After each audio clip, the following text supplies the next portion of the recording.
Assalamualaikum warahmatullahi wabarakatuh. Alhamdulillah. Alhamdulillahillazi bi ni'matihi tatimmu shalihat. Asyhadu an la ilaha illallah wahdahu la syarika lah. Wa asyhadu anna Muhammadan abduhu wa rasuluh. Allahumma shalli wa sallim wa barik ala hadzal nabiyil karim wa ala alihi wa ashabihi wa man tabi'ahu wa nasarahu ila yaumiddin. Amma ba'd.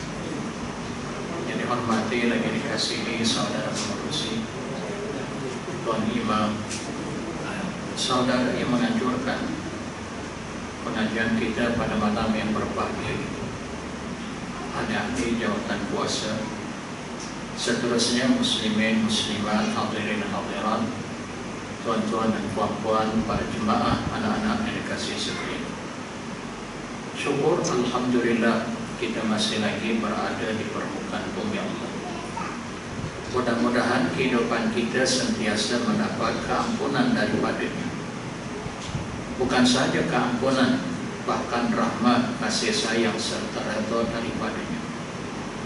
Bukan saja kehidupan dunia, bahkan kehidupan hari akhirat. Permulaan hari akhirat adalah alam barzakh. Kita memohon agar diberi kebaikan, kesejahteraan, keamanan dunia dan akhirat. Sesuai dengan doa permohonan kita, ketika kita mengakhiri bacaan doa, kita akan menyebut kalimat perkataan lafaz Rabbana atina fid dunya hasanah wa fil akhirati hasanah wa qina azabannar, yang bermaksud, wahai Tuhan kami memohon kebaikan ketika berada di dunia, kebaikan ketika berada di hari akhirat, jauhkan hindarkan kami daripada azab api neraka. Dan doa ini kerap dibaca oleh Nabi SAW, kerana Anas bin Malik radhiyallahu anhu meriwayatkan, kata di Anas bin Malik, Nabi ketika berdoa mengakhiri doanya memohon kebaikan dunia akhirat, kemudian minta jauh daripada azab api neraka. Nah, bermaksud doa yang kita ungkapkan sesuai dengan hadis Nabi. Kita nak minta bagian pengakhiran doa. Sebelum kita mengakhiri, kita baca 3 perkara tadi. Ya, kita memohon agar Allah beri kebaikan di dunia, di akhirat, menjadi kemuncak di hari akhirat. Wa qina azabannar, jauhkan, selamatkan kami daripada azab api neraka. Baik tuan-tuan, ibu-ibu yang dikasihi sekalian, kita masih lagi membicarakan kitab Dalilul Falihin. Kitab Dalilul Falihin ini dikarang oleh Syekh Muhammad Al-Ladhi, merupakan syarah kepada kitab Riyadhus Shalihin. Kitab Riyadhus Shalihin karangan Imam An-Nawawi rahimahullahu ta'ala. Bermaksud kitab Riyadhus Shalihin ada keperbagaian di kalangan para ulama mensyarah. Ulama yang pertama mensyarah, ulama yang kedua, yang ketiga. Salah satu di antara ulama yang mensyarah kitab Riyadhus Shalihin ialah Syekh Muhammad Al-Ladhi. Diberi nama kitab ini Dalilul Falihin. Ya. Baik, kita baca tentang kelebihan ganjaran orang yang berpuasa pada hari Ashura. Kebetulan besok tanggal 10 Muharram. 10 Muharram dinamakan hari Ashura, maka disunatkan bagi mereka yang tidak ada keuzuran. Contohnya bagi perempuan dalam keadaan periad, ditegah, dilarang, tidak boleh berpuasa. Nah, selain daripada itu, orang yang berkemampuan sangat dituntut. Walaupun hukumnya ittifaqul ulama, kesepakatan para ulama menyebut bukannya wajib. Artinya kalau dia tak berpuasa pun tak berdosa, tidak mengundang kemurkaan Allah dunia dan akhirat. Tetapi kalau dia berpuasa, kelebihan, fadilat, ganjarannya sangat besar. Nah, kita baca hadis yang berkaitan, kitab di bahasa Arab, saya terjemahkan ke dalam bahasa Melayu. An Abi Qatadah radhiyallahu anna Rasulullah sallallahu alaihi wasallam su'ila an siyami yaumi Asyura. Hadis ini bersumberkan daripada Abi Qatadah, salah seorang sahabat Nabi. Dia meriwayatkan bahwasanya Rasulullah sallallahu alaihi wasallam ditanya tentang kelebihan puasa pada hari Asyura, yakni tanggal 10 Muharram. Ya, besoklah 10 Muharram. Faqal, bila Nabi ditanya persoalan agama, akidahkah, ibadahkah, apa sahaja, selama mana persoalan itu Nabi tahu, Nabi pasti jawab. Kecuali persoalan yang ditanyakan kepada beliau, Nabi tak tahu. Sebagai contoh, orang-orang Yahudi di Madinah pernah tanya ke Nabi, wa yas'alunaka 'anir ruh, di dalam Al-Quran surah Al-Isra ayat 85. Juzuk yang ke-15, mereka yakni orang-orang Yahudi bertanya kepada Muhammad tentang roh. Oleh kerana roh itu persoalan ghaibiyah, persoalan ghaib, dan Nabi tidak dikhabarkan secara terperinci tentang roh, maka Nabi tak jawab, Nabi tak mengetahui. Tapi selama mana persoalan yang diajukan kepada Nabi, Nabi tahu, Nabi jawab. Melainkan Nabi tak tahu. Di sini memberi pengajaran kepada kita sebagai istidlal, petunjuk kepada kita. Kita pun kalau kita tahu pertanyaan dan jawabannya itu benar, tepat, bersesuaian Quran hadis, kita tahu pertanyaan ini begini jawabannya, maka kita kena jawab.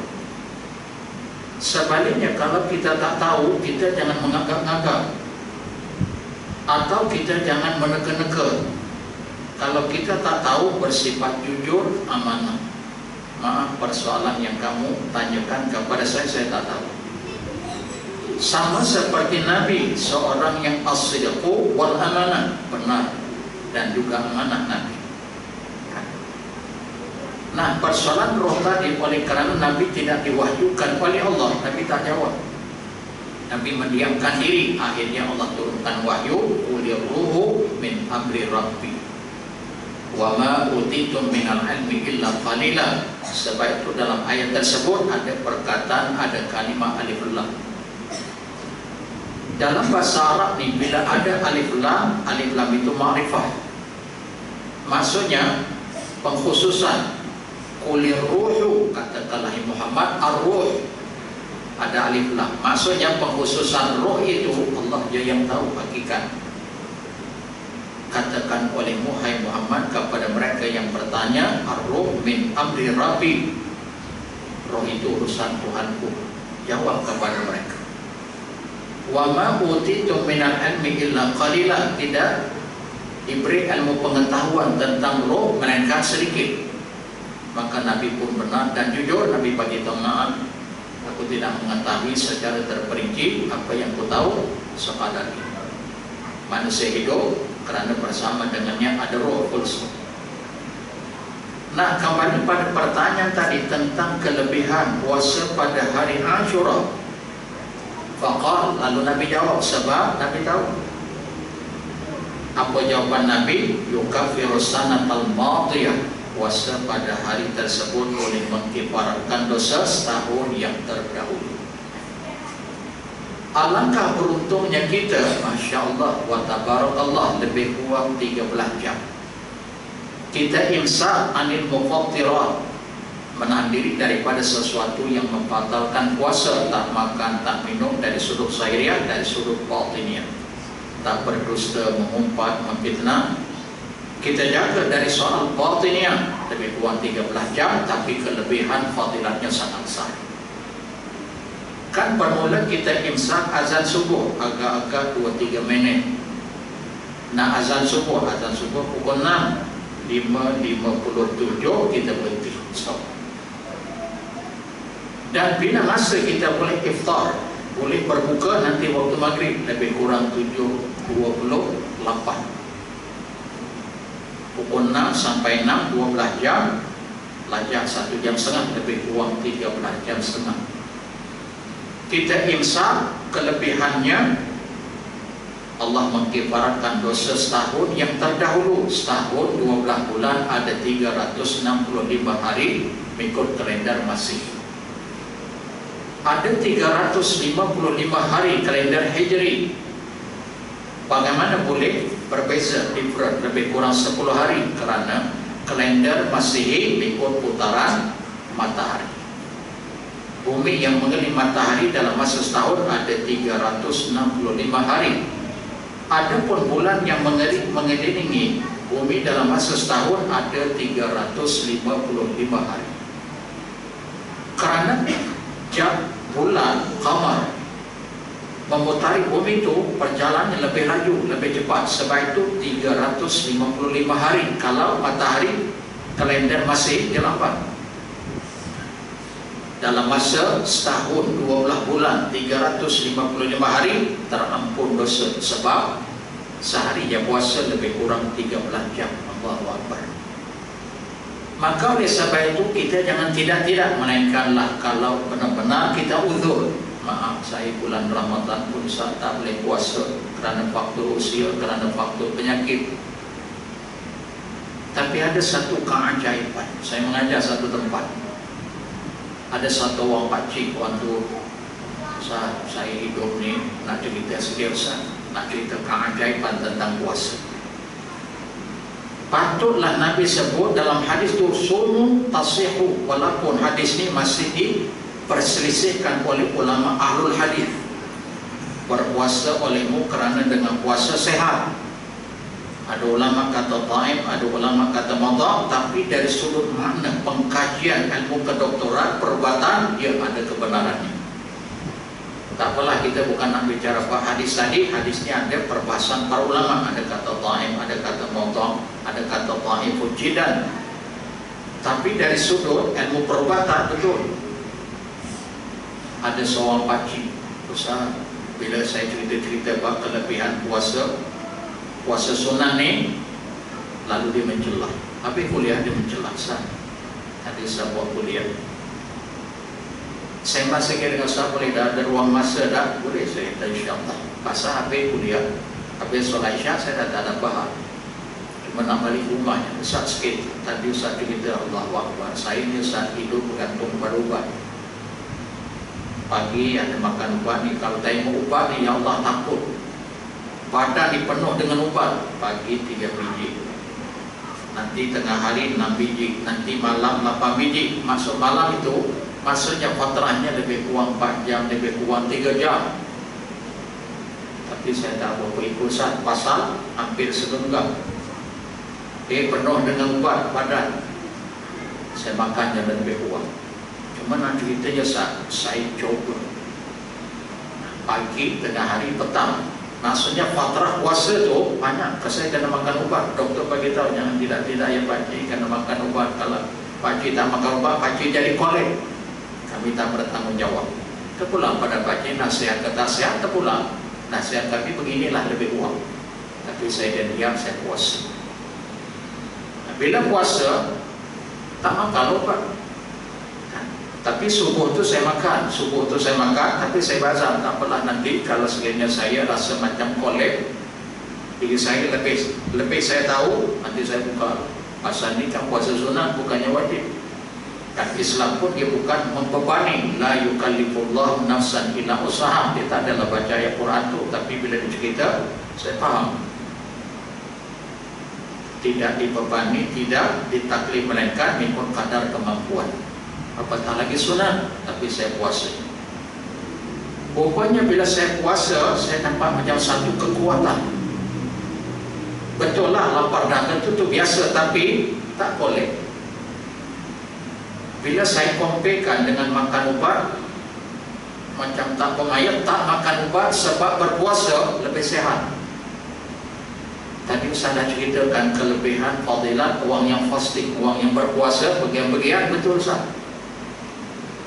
Pasal melakukan diri saya. Maksudnya keajaiban. Allahu Akbar. Kan? Tak apa layak kita tinggal waktu dulu.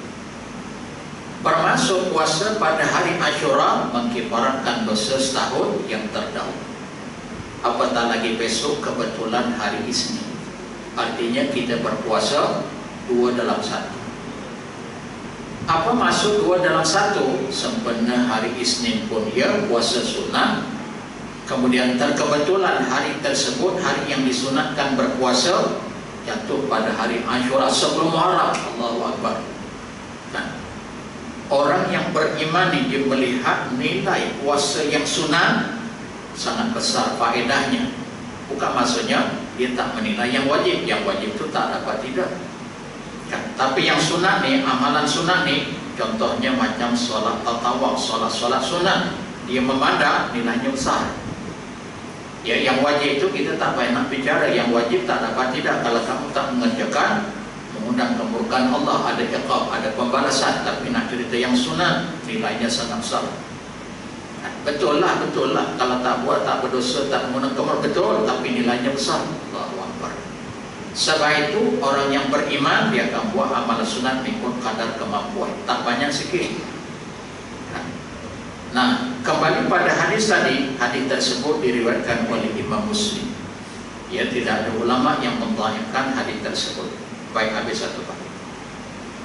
Kemudian hadis yang kedua, An Ibnu Abbas radhiyallahu anhuma qala Rasulullah sallallahu alaihi wasallam, la in baqitu ila qabilin la asumanna tasi'. Rawahu Muslim. Hadis yang kedua ini bersumberkan daripada Ibnu Abbas radhiyallahu anhu, semoga Allah meridai kedua-duanya, yakni Ibnu Abbas dan Rasulullah. Dalam hadis ini kata di Ibnu Abbas, aku mendengar Nabi pernah bersabda, Nabi pernah mengandaikan dirinya, la in baqitu ila qabilin, andai katalah aku di masa hadapan, tahun hadapan, aku berpeluang hidup, nescaya aku akan berpuasa tanggal 9 Muharram. Tapi tak ada sampai ke tahun hadapan, tak ada sampai ke bulan Muharram, 9 Muharram tak ada, bulan Rabiul Awal Nabi terlebih dahulu wafat. Artinya puasa pada tanggal 9 Muharram, yakni hari ini, juga disunatkan dan disunahkan. Walaupun benar dari sudut praktikalnya, dari sudut fi'linya Nabi tak berpuasa, tapi sudah ada qaul. Sudah ada qaul daripada perkataan Nabi. Kerana yang dikatakan hadis itu perkataan, perbuatan, pengakuan. Ma utifu ila Nabi sallallahu alaihi wasallam min qaulin aw fi'lin aw taqrir. Itu ta'rif, definisi sunnah. Ataupun sunnah, apa-apa yang sandarkan kepada Nabi, perkataannya, perbuatannya, atau pengakuannya. Artinya dalam hal ini para ulama membuat kesimpulan kita boleh berpuasa 9-10 satu. Yang kedua, atau 10-11 2 hari.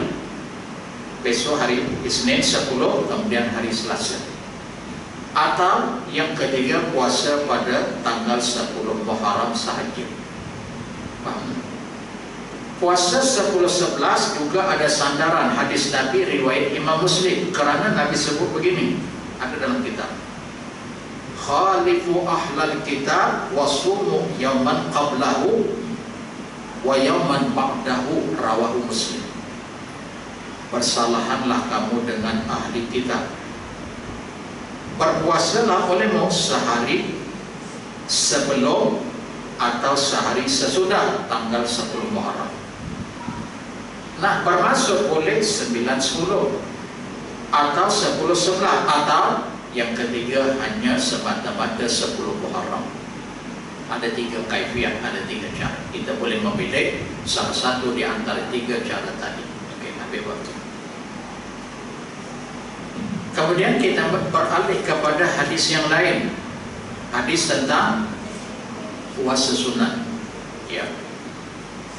An Abi Hurairah radhiyallahu anhu, daripada Abu Hurairah radhiyallahu an telah berkata ia, Ausani Khalili sallallahu alaihi wasallam, telah berwasiat kepadaku Khalid, sahabatku yang akrab. Khalid itu masih sahabat yang dekat. telah berwasiat kepadaku ni, kata dia Abu Hurairah, Khalid, sahabatku yang paling akrab. Siapa dia? Nabi SAW wasiatkan.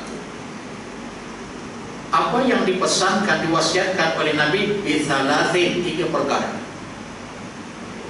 Ada 3 perkara yang Nabi wasiatkan kepada Abu Hurairah. Abu Hurairah dicerita dekat para sahabat yang lain.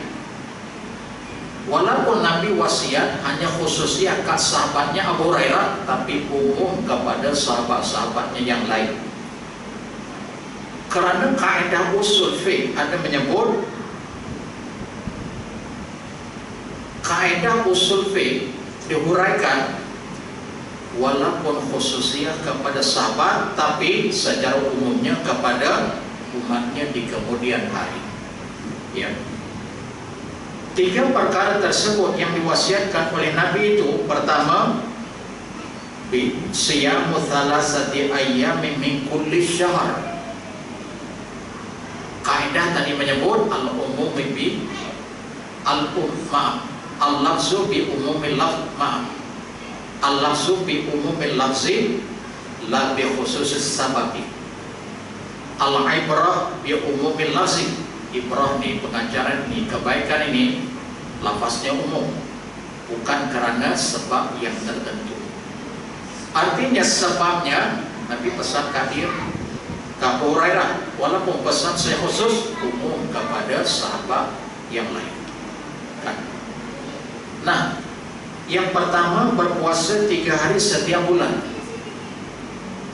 Setiap bulan, bulan Muharram, bulan Safar, Rabiul Awal, seterusnya sampai bulan Zulhijjah, puasa 3 hari. Dan puasa 3 hari itu dibahas oleh para ulama. Yang Nabi pesan ayyamul bid. 3 hari itu adalah 13, 14, 15 kalender Hijriah.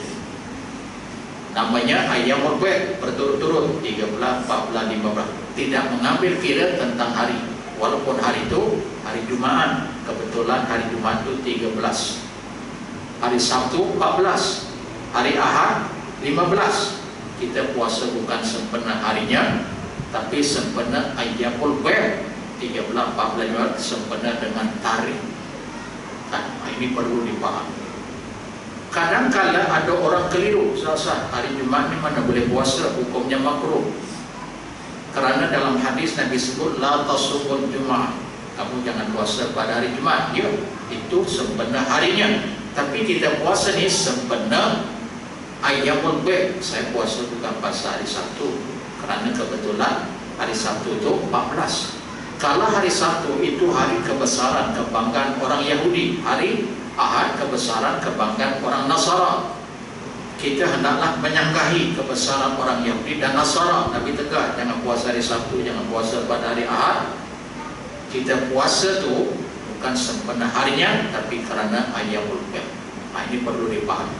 Oh, kebetulan Jumaat itu 13, Sabtu itu 14, Ahad itu 15. Jadi saya puasa bukan sempena harinya, ayyamul bid. Baik. Kemudian yang kedua yang Nabi wasiatkan, yang Nabi pesan, warak'atai duha, salat 2 rakaat waktu duha. Kita salat 2 rakaat pada waktu duha. Waktu duha ni yang paling afdal waktunya ketika matahari naik 2 pergalahan. Kerana dalam hadis itu Nabi sebut salatul awwabina, solat orang yang bertaubat itu ketika mana anak-anak unta menggeletik kepanasan ketika bersedekap ke perut bumi kan? Anak-anak unta ni pukul 7 dia bersedekap di padang pasir, kemudian matahari naik pukul 9 dia bersedekap lagi, pukul 10 dia bersedekap lagi, pukul 11.30 dia dah menggeletik pasal matahari dah terik panas di bawah. Maka kita mentakhirkan waktu duha yang bermula pukul 8 tadi, tapi kita ambil yang afdal lebih kurang pukul 11 suku, 11.30 waktu afdal, itu yang terbaik, yang paling baik. Waktu tersebut dinamakan salatul awwabin, orang yang bertaubat. Sebagian para ulama dihuraikan di waktu yang awal. Kalau kamu sholat duha, maka namanya itu isyraq. Namanya isyraq. Kalau pengakhiran waktu duha, namanya awabi. Hakikatnya adalah duha. Ini perbahasan para ulama. Baik sekurang-kurangnya sholat duha 2 rakaat, boleh 4, boleh 6, boleh 8. Yang 12 rakaat itu hadir taim. Dipertikaikan oleh ulama akan kesahihannya. Yang paling banyak dalam hadis sahih 8 rakaat. 8 rakaat itu 2. Artinya 8 rakaat 4 salam. Kan? Baik, sekurang-kurangnya 2 rakaat. Kita jangan 3. Bila cerita-cerita Pak Tuhan nih, ada sahabat saya hantar. Ada sahabat saya hantar berikut cerita-cerita Allahu a'lam. Tuan-tuan ingat tak? Artis pelawak. Artis pelawak dia meninggal di bumi Makkatul Mukarramah dalam Masjidil Haram. Siapa pelawak tersebut? Allah yarham Ismail D. Betul ya? Kalau saya silap tolong betul. Betul ya? Mengikut kisahnya, wallahu a'lam. Kalau saya silap, saya tersalah, tolong perbetulkan. Dia rebah itu ketika mengerjakan sholat duha. Lepas sholat duha itu dizikir-zikir depan Ka'bah dulu, dia rebah. Habis. Kelebihan orang yang meninggal dalam Masjidil Haram, dia ada satu badan lajnah. Semua diuruskan oleh kerajaan Arab Saudi. Dia meninggal dalam Masjidil Haram, dia tak keluar lagi, maka lajnah ada satu badan bertindak. Mereka semua uruskan daripada A sampai Z.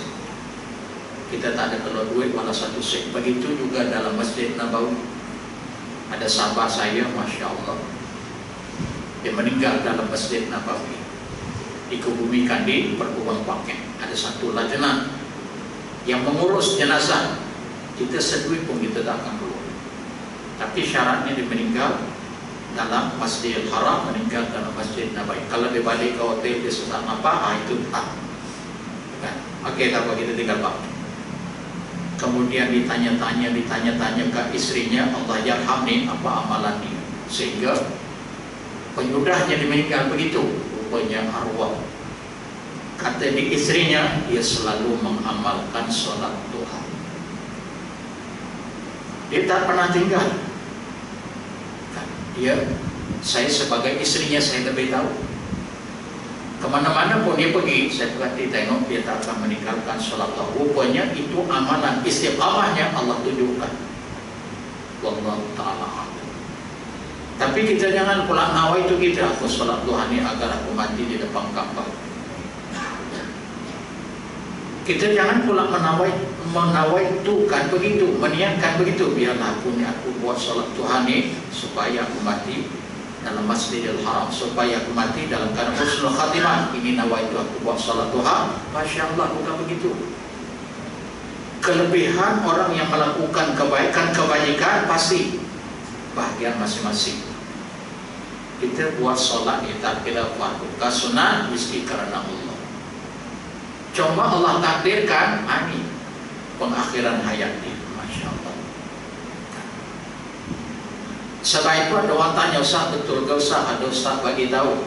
Ustaz, ditanya saya, Ustaz, ada Ustaz bagi tahu kita solat duha ini pembuka kepada rezeki. Betul atau tidak?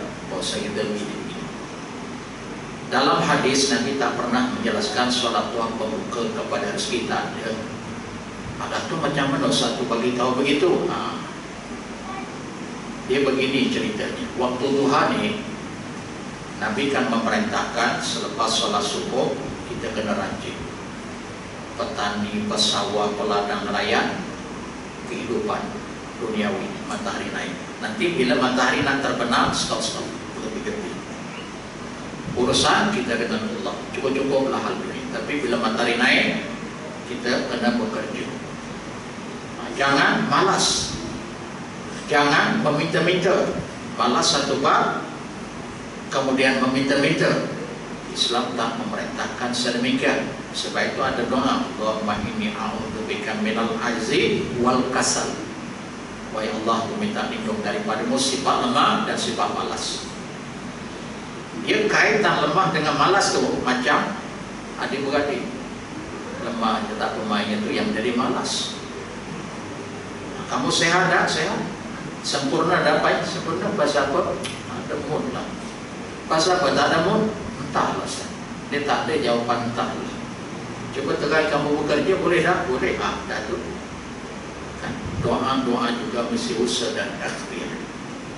Kita solat sunat duha bukan kita menawaikan, meniatkan supaya rezeki kita melimpah ruah. Nanti tak pernah aja begitu. Cuma hasil daripada istiqamahnya Allah akan bagi keberbagian rezeki. Tak semestinya uang ringgit, mungkin kedudukan, pangkat, jawatan, bawa kerja dah naik pangkat, anak-anaknya exam, mendapat keputusan yang cemerlang hasil daripada solat tadi. Nah, tambah layak kita tinggal patut dulu. Kemudian yang ketiga yang diwasiatkan oleh Nabi kepada Abu Hurairah. Abu Hurairah dia cerita, wa an utira qabla an anam, adalah kamu witir sebelum daripada kamu tidur. Puasa 3 hari setiap bulan ayyamul bid, salat sunat duha 2 rakaat. Yang ketiga witir sebelum tidur. Bila Nabi perintah begitu, ada ketikanya Nabi witir sebelum tidur, ada ketikanya Nabi witir setelah tidur. Timbul persoalan dan pertanyaan, Nabi suruh sahabatnya witir, kau tidur. Tiba-tiba Nabi bersalahan dengan arahannya. Nabi ada ketikanya, tak apalah Nabi witir dulu, tidur tak apalah. Ada ketikanya Nabi tidur dulu. Witirnya di penghujung waktu sahur sebelum menjelang azan subuh. Kan macam ta'awud. Perintah Nabi witir dulu, kau tidur. Nabi ada ketikanya, witirnya kemudian. Maksudnya ditidur dulu. Nah, jawabannya tidak. Nabi yang perintah witir dulu, kau tidur, supaya dia memelihara akan witir, jangan sampai terlupa. Tapi kalau kita rasa boleh, saya boleh witir setelah saya tidur. Maksudnya tidur dulu lepas solat Isyak, sembahyang sunat Isyak, saya tidur, saya boleh jaga yang saya akan witir di kemudian waktu sebelum menjelang subuh, waktu sahur pukul 5 saya boleh witir, pukul 5:30 saya. Kalau sedemikian keadaan dirinya tak mengapa. Sebab itu ditanya kat Nabi, sahabat pernah tanya kat Nabi, manakah waktu yang paling afdal berwitir? Kemudian Nabi diam. Kerana Abu Bakar dia berwitir sebelum tidur, di witir awal. Abu Bakar kan sahabat Nabi. Adapun Sayyidina Umar pula dia berwitir setelah tidur, di saat-saat terakhir, tapi sebelum menjelang subuh. Apa Nabi jawab? Abu Bakar dia witir awal, wahadhirah azan, dia adalah orang yang berhati-hati. Adapun Umar dia witir di kemudian waktu sebelum menjelang subuh, di akhir waktu, tapi belum subuh lagi, waktu sahur, wa qawiyah azan, dia orang yang kuat. Abu Bakar awal orang yang berhati-hati. Umar di akhir sebelum menjelang subuh, orang yang kuat. Bermaksud kita boleh memilih witir mengikut keselesaan, kesesuaian. Yang penting you kena buat witir paling kurang 1 rakaat 1 salat. Ij'alu akhir salatikum witran, jadikan pengakhiran salat kamu adalah witir. Boleh awal waktu malam, boleh pertengahan, boleh akhir. Sebab itu bila dibahas oleh para ulama, Imam Abu Hanifah, dia lahir tahun 80 Hijrah, wafat 150 Hijrah. Imam Abu Hanifah berpendapat witir itu hukumnya adalah wajib, walaupun disanggahi oleh jumhur ulama. Jumhur ulama kata sunat muakkad. Dalam hal yang seumpama ini kita jangan berpalah, jangan bertikam lidah, kita jangan cerja-mencerja. kamu kata witir wajib, kamu sesat. Kalau kita kata kamu sesat sebab kamu kata witir wajib, kita jangan mudah melafazkan kalimat sesat, murtad, kufur, syirik, kafir, melainkan terbukti. Siapa yang kata wajib? Abu Hanifah. Pasal apa dia kata wajib? Pasal apa tu? Nabi sepanjang hayat Nabi tidak pernah meninggalkan dua jenis solat sunat. Yang pertama solat sunat sebelum fardu subuh, Nabi tak pernah tinggal. Kalau Nabi terluput kerana musafir, maka Nabi akan qada selepas matahari terbit. Nak menunjukkan Nabi sangat memelihara yang pertama solat sebelum fardu subuh. Hatta Nabi sebut dalam hadis tu riwayat Imam Muslim, ra'atal fajri khairu minad dunya wa ma fiha. 2 rakaat solat fajar sebelum daripada solat fardu subuh lebih baik daripada dunia, bahkan seisi dunia. Allahu Akbar. Nabi terlewat, Nabi terluput, Nabi qada selepas solat fardu subuh ketika matahari terbit. Ada sahabat dia terlewat solat subuh bersama dengan Nabi, selepas salam bersama Nabi dia bangun, dia solat. Lalu Nabi tegur, lepas solat subuh tidak ada sunat. La salata ba'da salati subhi, tak ada solat lepas solat subuh. Apa yang kamu buat? Sahabat tu jawab, aku mengqadha ya Rasulullah, aku tak dan tadi mengerjakan solat sunat subuh, solat sunat sebelum pada subuh. Aku masuk, langsung aku ikut kamu sembahyang pada subuh. Ni aku qadha. Nabi diam. Diamnya Nabi menunjukkan perkara itu diharuskan. Kalau perkara itu haram, Nabi mesti tegak. Atau kalau perkara itu makruh, Nabi juga mesti tegak. Lain kali kamu jangan buat. Contohnya, azan dia 1 minit boleh. Saya selesaikan Pak. 1 minit ya, 1 minit. Contohnya, ada sahabat. Nabi sholat, sahabat datang kemudian Allahu Akbar.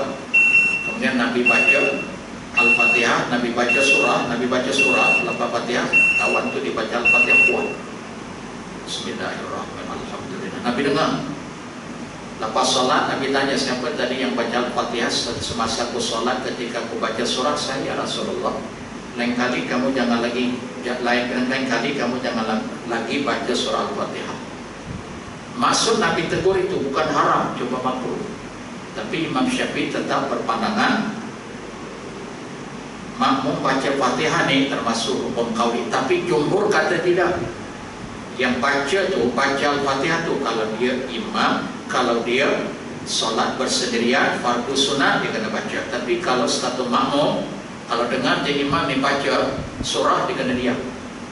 Itu jumhur Hanafi, Malik dan juga Hambali. Tak apalah, kita bukan nak balah dalam bab tu, bukan. Cuma nak tahu ulama kata kita jangan mudah menyalahkan yang tidak bersamaan dengan kita. Seumpama Imam Abu Hanifah kata wajib pasal Nabi tak pernah tinggalkan solat witir. Hatta Nabi ketika bermusafir, Nabi pernah witir di atas tunggangan untanya. Nak menunjukkan Nabi tak pernah, bila Nabi sakit, Nabi akan qadha pada waktu siang. Bagaimana boleh tahu? Aisyah radhiyallahu anha meriwayatkan. Sebab itu kata di Abu Hanifah, coba kalau sunat mesti sekali-sekala Nabi tinggal. Nabi sakit pun Nabi qadha, waktu siang Nabi musafir pun Nabi qadha. Nabi solat di atas tunggang unta, nak menandakan bahawa solat witir itu wajib. Kalau sunat mesti sekali-sekala Nabi tinggal. Tapi jumhur menyangkai tidak. Nabi tak pernah tinggal, nak menunjukkan sangat muakkad sunat itu, bukannya wajib. Ala kulli hal, perbalan para ulama, jangan dijadikan kita sebagai punca perpecahan, salah menyalahkan di antara satu sama lain. Wallahu a'lam. InsyaAllah kita sambung kuliah kita di masa yang akan datang. Yang baik kita amalkan, yang tidak baik kita istighfar, memohon ampunan kembali. Aqulu qawli hadza wa astaghfirullah wa billahi taufiq wal hidayah. Assalamualaikum warahmatullahi wabarakatuh.